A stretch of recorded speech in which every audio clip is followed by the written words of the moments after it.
afternoon. Good afternoon. Um, Thank you all for being here, and I apologize for being late. That's what happens when you have to be three places at the same time. So I want to welcome you to the Education Subcommittee. We have two presentations today. First, we'll hear from Jenna Conway from the Virginia Department of Education regarding early childhood.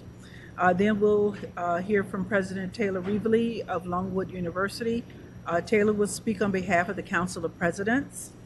Before we get started, I'd like to note that we have a hard stop at 3:45 as we have a Senate Finance and Appropriations Committee meeting regarding non-member amendments in this room at 4 p.m. And I'm sure that the chair would not like it if we are still meeting at that time. I'd now like to welcome Jenna Conway to provide an update on early childhood.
And from parents over the course of the last few years as we've recovered from the pandemic. So what this chart shows is across all of our programs, childcare subsidy and family childcare and childcare centers and faith-based programs, early Head Start, mixed delivery, Virginia Preschool Initiative, and early childhood special education. Although we saw a dip in enrollment during the pandemic, we have since recovered and have grown significantly into response from parental demand, particularly parental demand from working families across the Commonwealth.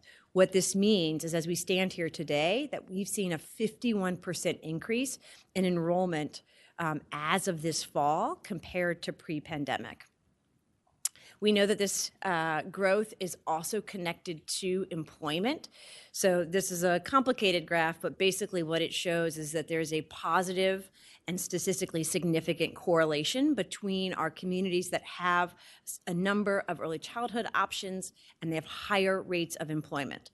A part of this is not only are these programs doing an extraordinary job of supporting the early learning of kids, but they are essential for parents because right now we know in the Commonwealth, 2 out of 3 kids under the age of 6 have all available parents in the workforce. And so this isn't a nice to have, this is a need to have.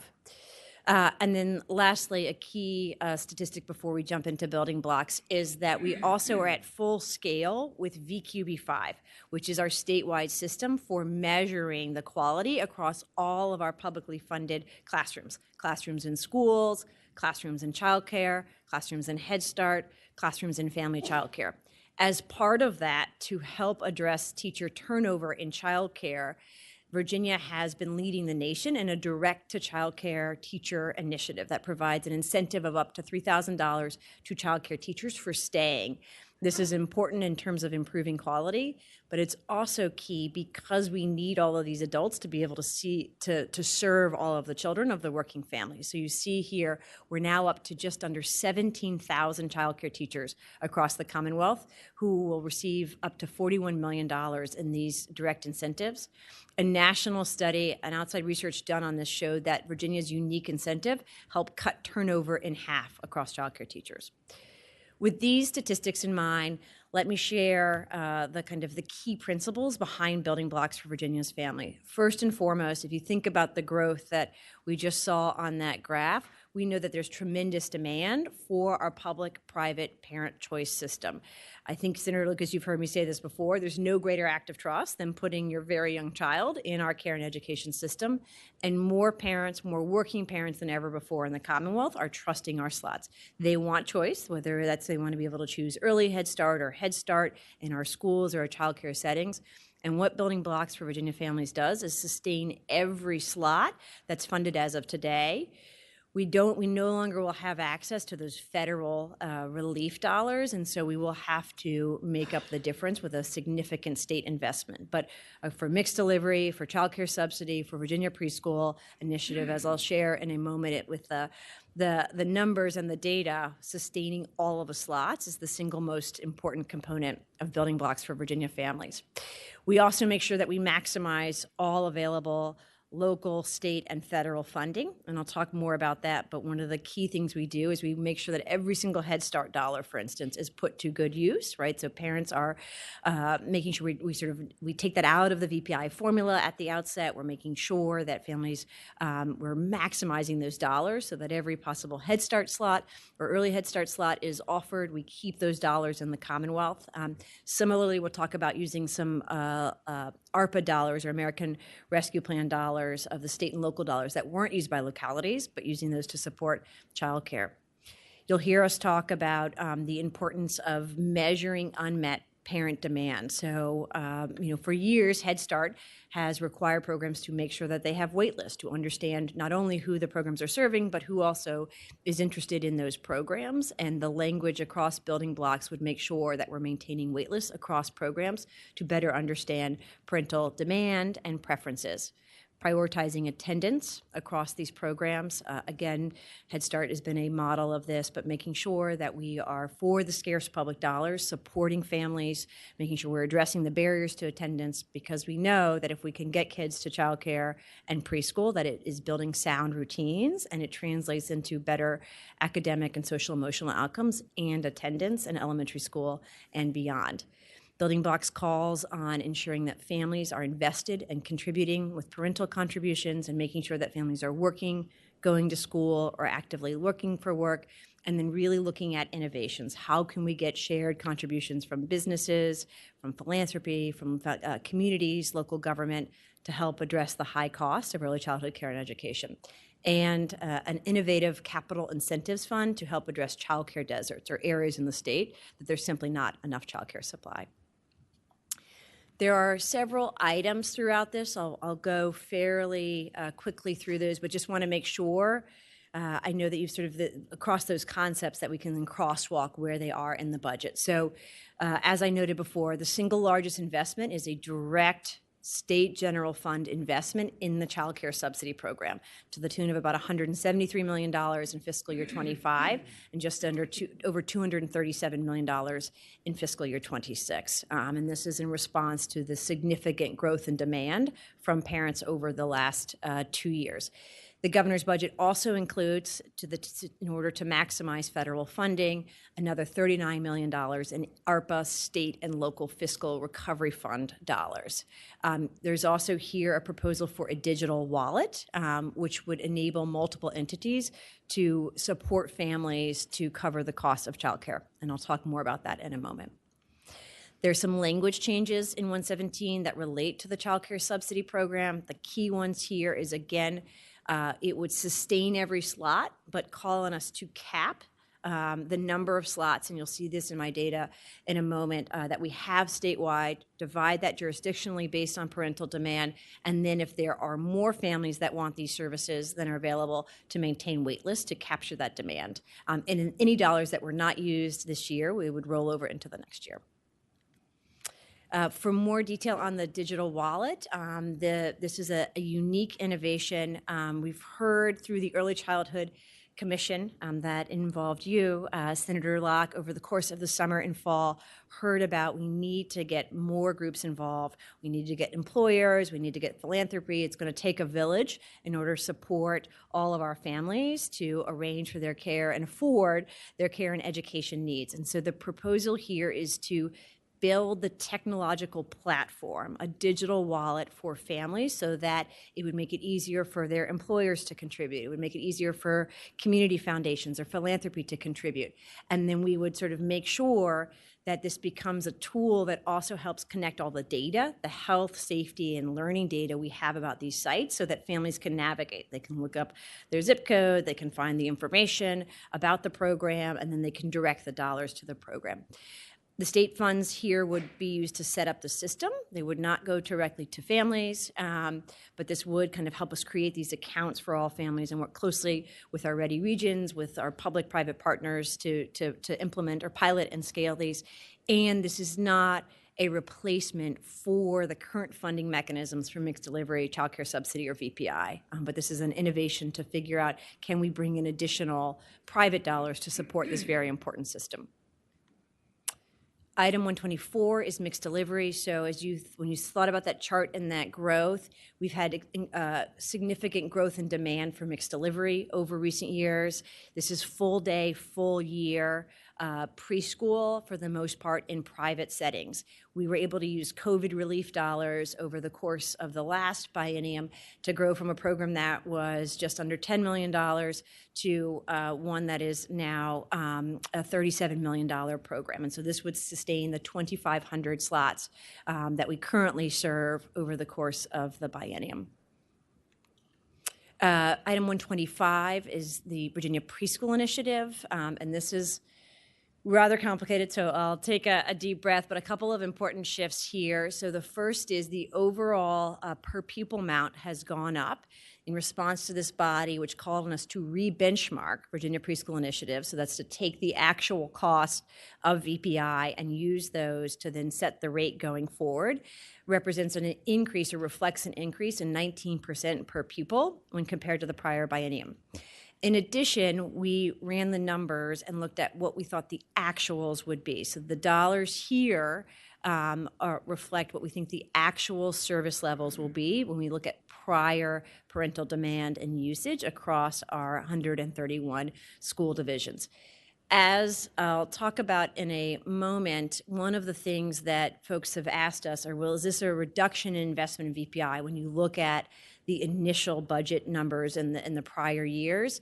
It is, but those numbers they reflected the formula rather than what was actually spent. And so if you look at this chart on the bottom of this slide, what you see is for the last 3 years running that there has been significant unused VPI funding that then is reverted to state general funds. And so trying to kind of more accurately forecast what communities will, or what school divisions will actually use to serve 3- and 4-year-olds is what we've attempted to do with the VPI numbers this year.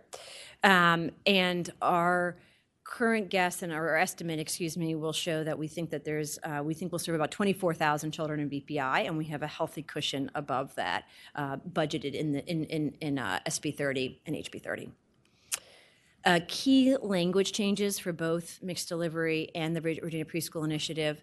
The first is making sure that we are funding mixed delivery based on the actual usage. So as I noted before, we're currently serving 2,500 children across the state in mixed delivery and making sure we're sustaining that because parents have chosen that, providers have stepped up and are meeting all expectations there.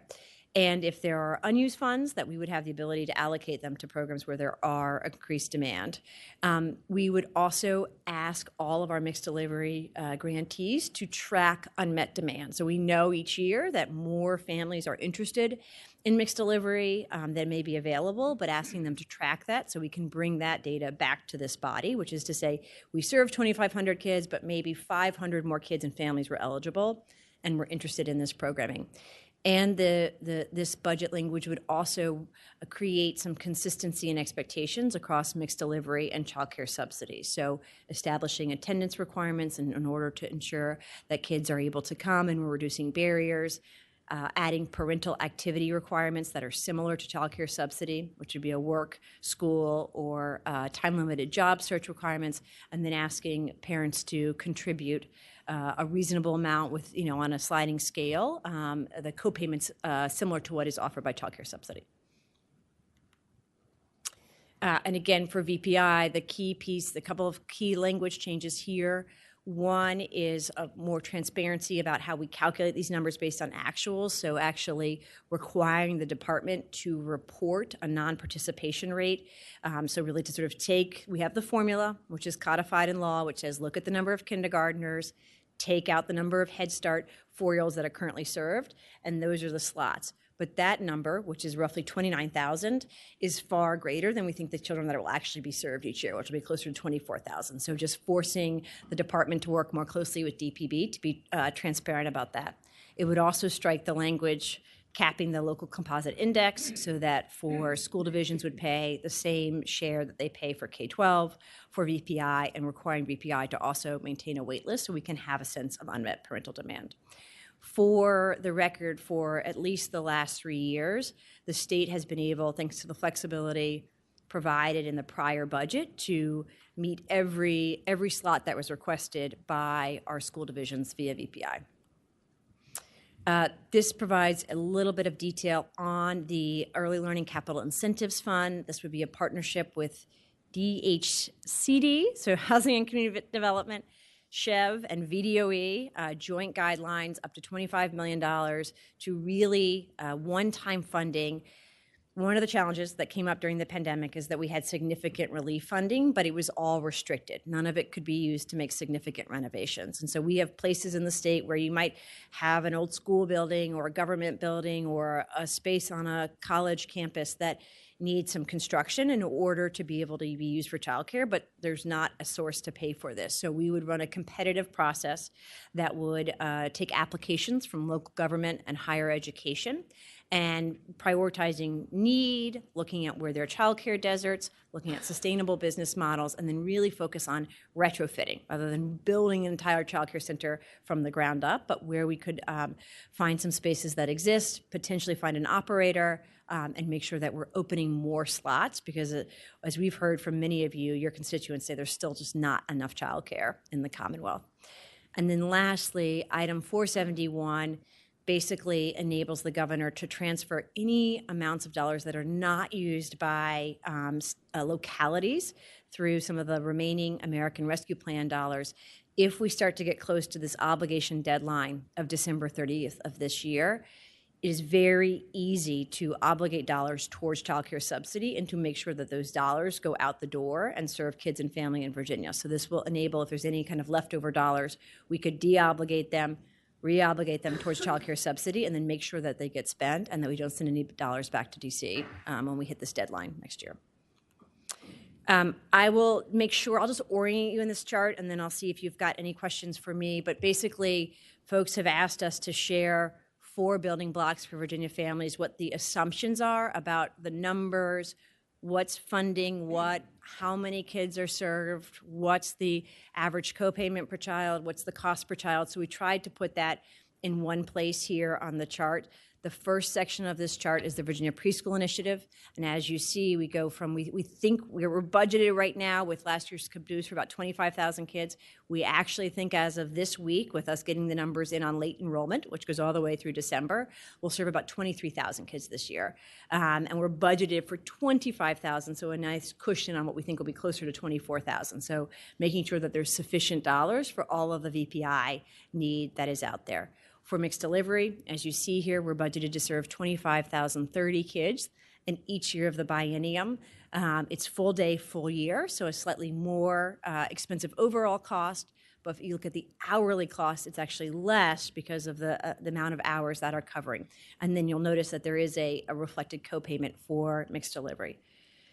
For child care subsidy, a lot more sources and uses here, so it's a larger chart, but I think the key line to look at would be slots or children served. And again, we've grown from 40,000 kids in FY23 to just about 40. Our projection for the end of this year is about 42,000.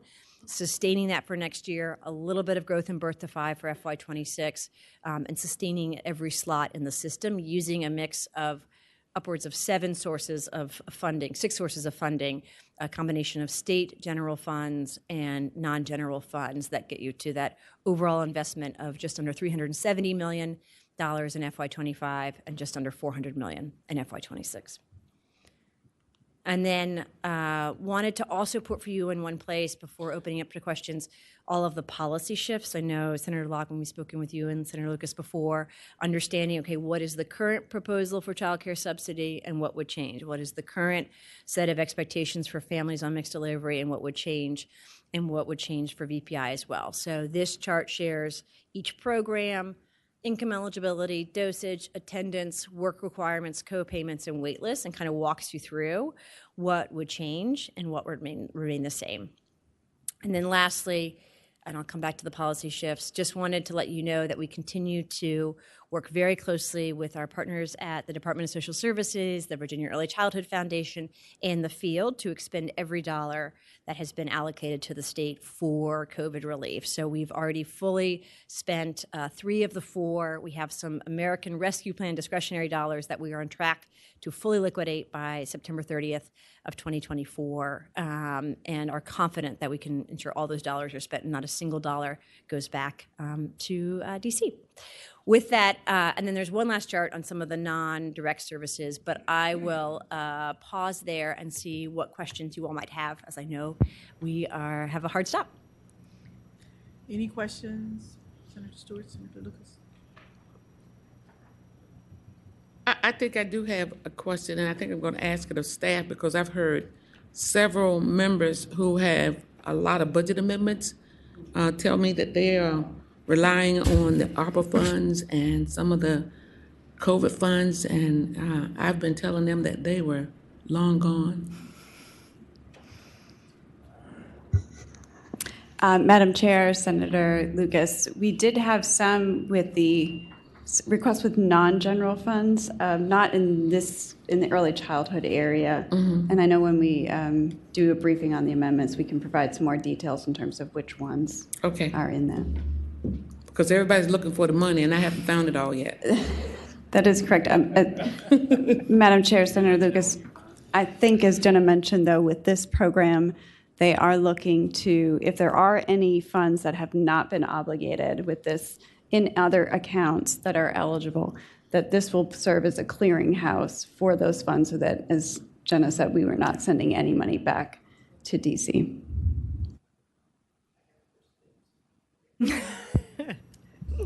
Thank you, Jenna. We appreciate it. Sorry for the rush. But no worries. Thank you very much. If there's any questions, please don't hesitate to reach out. Thank you, Chair. Thank you, Senators. Thank you. We'll now have remarks on behalf of the Council of Presidents.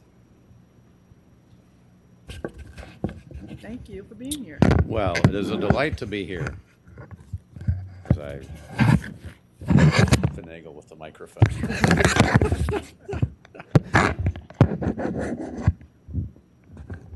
I think it's stabilized. Well, good afternoon. Thank you, Madam Chair, members of the subcommittee, for this really wonderful opportunity to be here to speak with you as chair of Virginia's Council of Presidents. It is a particular privilege to appear before you today in this history-making year for the General Assembly in your elegant new building, a very fitting spot for the people's business. And higher education, of course, has been in the news perhaps a bit more than usual in recent months as broader trends and cross-currents drive events and debates. We are certainly fortunate to be here in the Commonwealth of Virginia, where higher education continues to enjoy broad public and bipartisan support, truly thanks to you all. Thanks to your strong support, your leadership, higher education in Virginia truly continues to thrive. And today, I would like to touch briefly on 2 practical areas of public policy for your consideration. First, how state funding coupled with institutional initiatives drives college affordability. And second, the importance of internships for students.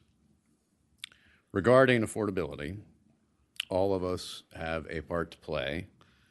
As college and university presidents, we must continue to exercise the prudent fiscal decision-making that has been top of mind for each of us, especially through the challenges of recent years.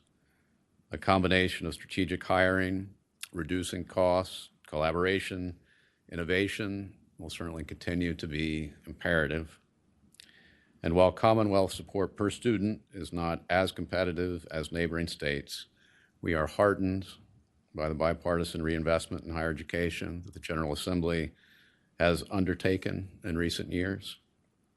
As a result of state funding for access and affordability initiatives, which is to say base operations combined with increased financial aid, college prices in Virginia have moderated, and Longwood is among the institutions where the average net price students pay is declining.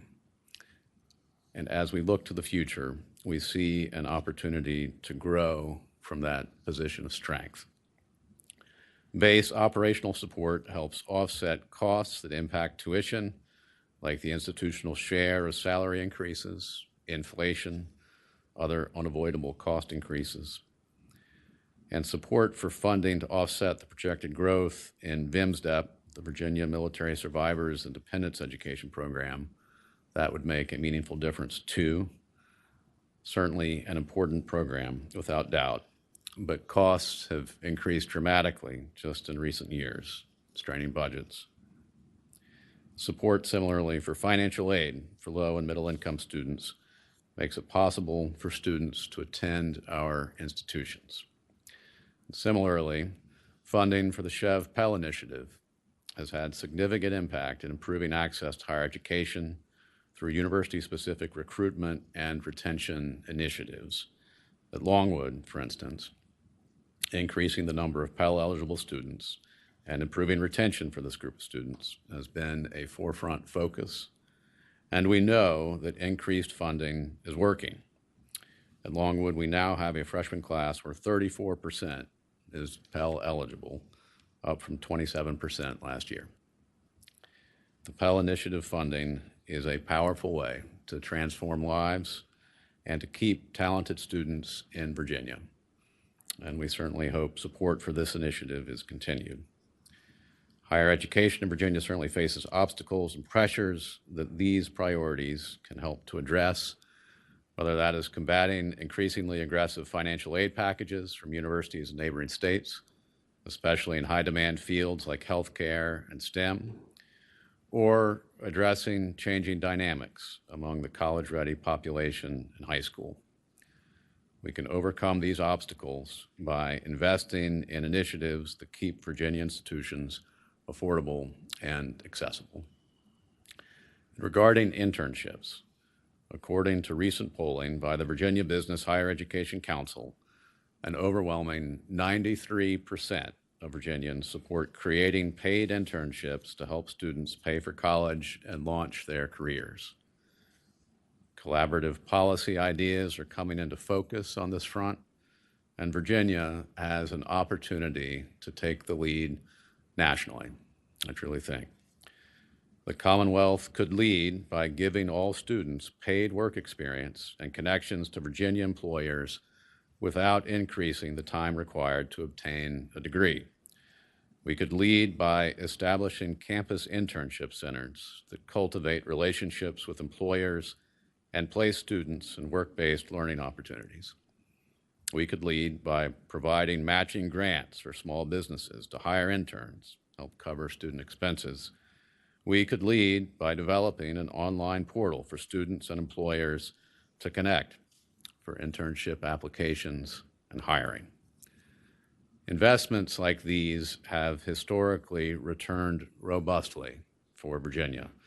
Each dollar invested in Virginia's public higher education system returns nearly double that to the state treasury, and more than $25 in increased gross state product. Making these ideas a reality will require shared bipartisan vision, dedicated funding, but the generational benefits for the Commonwealth are profound to begin to contemplate. Our current COVID generation of young adults faces its own distinct challenges: political division, technology-induced isolation, struggles with interpersonal skills and interaction. All of us in education, pre-K through 12 and higher education, are seeing this, as are you. Many of our young people simply have not developed the mental and social mettle they will need to thrive in a changing economy and society.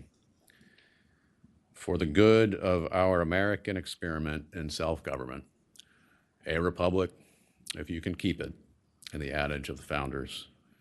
What young people need is to learn to live with one another, to ask questions of themselves and one another in classrooms and over shared meals, to learn to debate with civility, to develop a moral and ethical foundation, to appreciate varying perspectives others hold, as well as timeless truths. And that is what Virginia colleges and universities offer. And it is why it is imperative that we continue to work together to make higher education in the Commonwealth the best in the nation. This is my 11th year serving as president of Longwood, Virginia's third oldest public university after William & Mary and UVA. And as a proud Virginian, it is a true honor to have had this chance to address you today. On behalf of the Council of Presidents, we wholeheartedly thank you for your strong and crucial support for higher education, both now and through these dynamic years. And we would also very much like to offer our thanks to your excellent staff, April Keyes, Wendy Kang, Anya Pfeiffer. Thank you all so much. We thank you very much for bringing those remarks. Are there any questions to Mr. President? I can't believe they don't have questions. Speechless.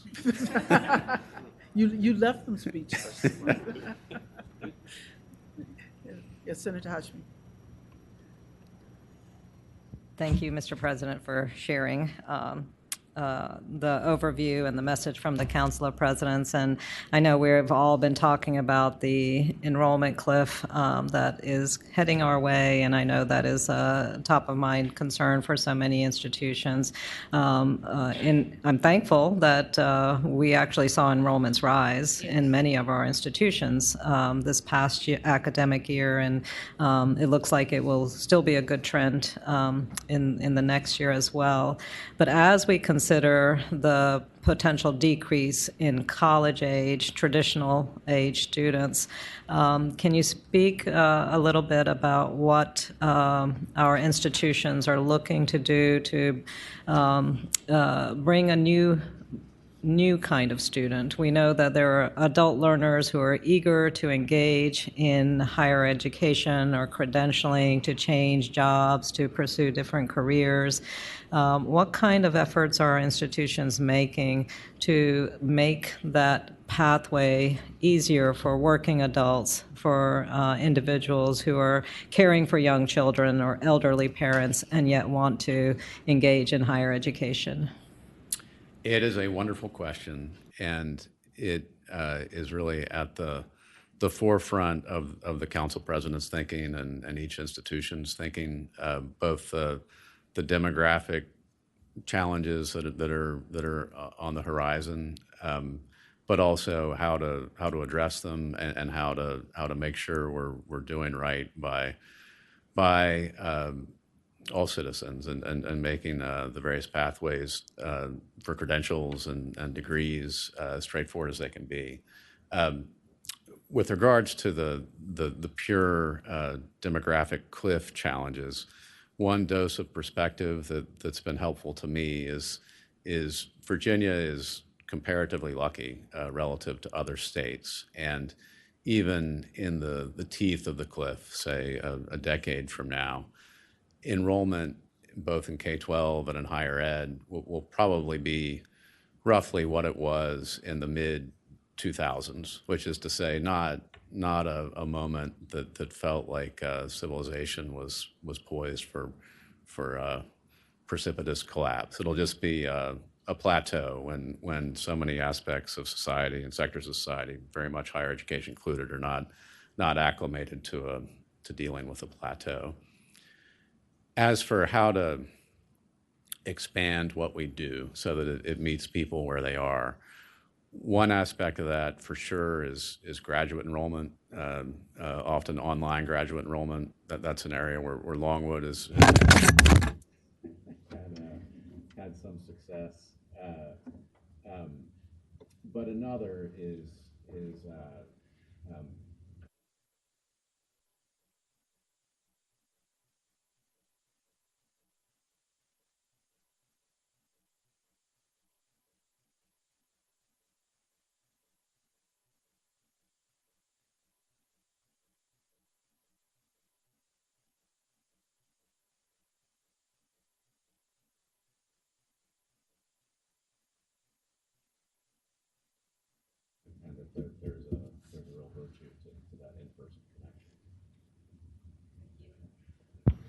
Thank you so very much for traveling here to be with us today. We appreciate it. Appreciate you here speaking on behalf of the Council of Presidents. Thank you. Thank you all so very much for being here this afternoon. We're going to adjourn now and wait for Madam President to call the meeting to order to hear all these great budget amendments. Thank you. The Senate of Virginia, Richmond, Virginia.